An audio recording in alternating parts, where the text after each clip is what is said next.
Am ჟურნალისტურ გამოძიებაში ჩვენ ვარკვევთ პარლამენტის მილიონერმა დეპუტატებმა ბიზნესების მართვაზე უარი მართლა თქვეს, თუ აქტივები სამართავად სხვებზე ფიქტიურად აქვთ გადაცემული.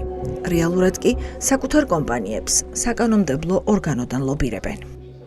ვინმეს თუნდა ეშინოდეს, რა ვიცი, ღარიბაშვილის кейსის ეს პირველ რიგში დეპუტატები, ანუ პირდაპირ მათზე არის, ანუ ნებისმიერს დაიჭერენ ძალიან მარტივად. ანალოგიურად, ანუ არაფერის გამოგონება არ უნდათ.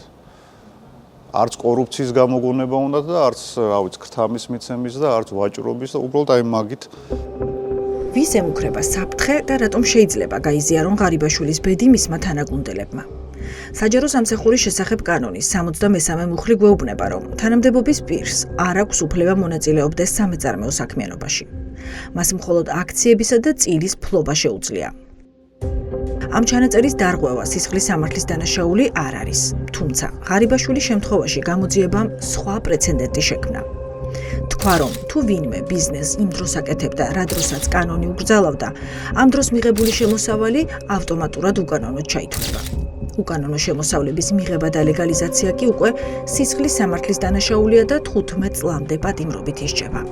ამიტომ ახლა დეპუტატებს ვეკითხებით, მილიონებიანი ბიზნესები მართლა მიატოვეს 12,000 ლარიანი ხელფასის გამო თუ ეს ყველაფერი ფიქტიურია. როდის იყავით ბოლოს ოფისში? უნებრივია თანამშრომლებიც გნახავდნენ, კამერებსაც დაფიქსირებული იქნება, რა ხო? ხდება, მითხარი? ჯერ მითხარით, ჯერ მიპასუხეთ. თუ გაინტერესებს. იმიტომ რომ ღარიბაშვილის ნაირ მდგომარეობაში არ აღმოჩნდეთ. ეს ხო აკრძალულია აკრძალული. ბიზნეს საქმიანობა. მაგის გამო არ არის ბრალი წაყენებული აქვს. ხო, არა, მე არ ვეწერი ბიზნეს საქმიანობას.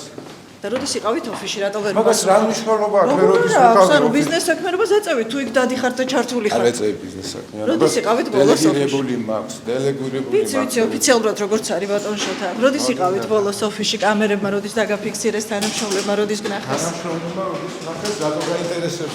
აი, ამიტომ აინტერესებს ეს ყველაფერი ხახალზეა თუ სინამდვილეში? არ მართავ მე ბიზნესს. ახლა არ მართავ. არ გახსოვთ როდის იყავით ბოლოს ბატონ არ შოთა? მართავ ბიზნესს. როდის იყავით ბოლოს რთულია ამაზე პასუხისგაცემა? შოთა ბერეკაშვილმა პირდაპირ პასუხისგაცემას თავი არიდა, რადგან თავადაც იცის, რომ ოფისში, საიდანაც მისი ბიზნეს იმპერია იმართება, ხშირად დადის და როგორც იქ დასაქმებულები გვიყვებიან, გადაწყვეტილებებსაც თავად იღებს.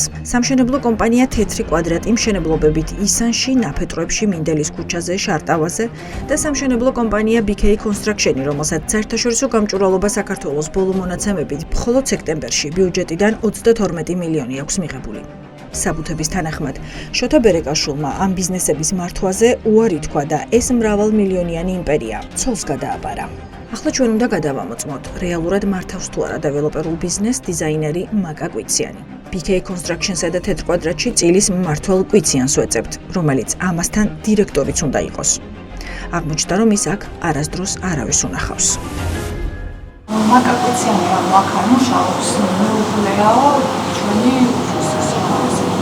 მეუღლე არის, მაგრამ ის არის წილის მმართველი და მაგიტო ვკითხულობ, თორე ვიცი რომ მეუღლეა. მაკა ოფისში არ ვარდადეს, არ მუშაობს ჩვენთან.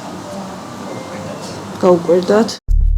ეს ინფორმაცია, რომელსაც ბიზნეს ცენტრში გვაწვდიან იმის მტკიცებულებაა, რომ წილების გადაფორმებას ქართულ რეალობაში ფიქტიური ხასიათი აქვს და მსგავსი გადაწყვეტილებები მხოლოდ ქაღალდზე ფორმდება. პარლამენტში მოხვედრა ძირითადად არის რაღაცა ტიპის ესე იგი ჯილდო, რომელიმე პრემიერის ესე იგი ოჯახის ახლობლები და მეგობრები, პარტიის დამფუძნებლის ბიძინა ივანიშვილის მეუღლის დაქალები და ასე შემდეგ, მინიმუმ 30 ადამიანი და მეტიც, რომლებიც არიან რეალურად ბიზნესმენები, მილიონერი ბიზნესმენები, რომლებიც პარლამენტში მოხვდნენ იმის გამო, რომ მათი ინტერესი არის საკუთარი ბიზნესის გაფართოება კორუფციული გზით. ან როდესაც დეპუტატი, ესე იგი დეპუტატის მანდატს და გავლენას იყენებს თავისი ბიზნესისთვის რაიმე ტიპის პრივილეგიის შესაქმნელად, ეს არის კორუფცია და ეს არის დანაშაული. არ შეიძლება ეს. და ჩვენ ვხედავთ, რომ ყველა ამას აკეთებს. ვინცაც კი ბიზნესი აქვს და განსაკუთრებით დიდი ბიზნესი პარლამენტში, ყველა არის ამით დაკავებული. ანუ ყველა არის კორუფციონერი.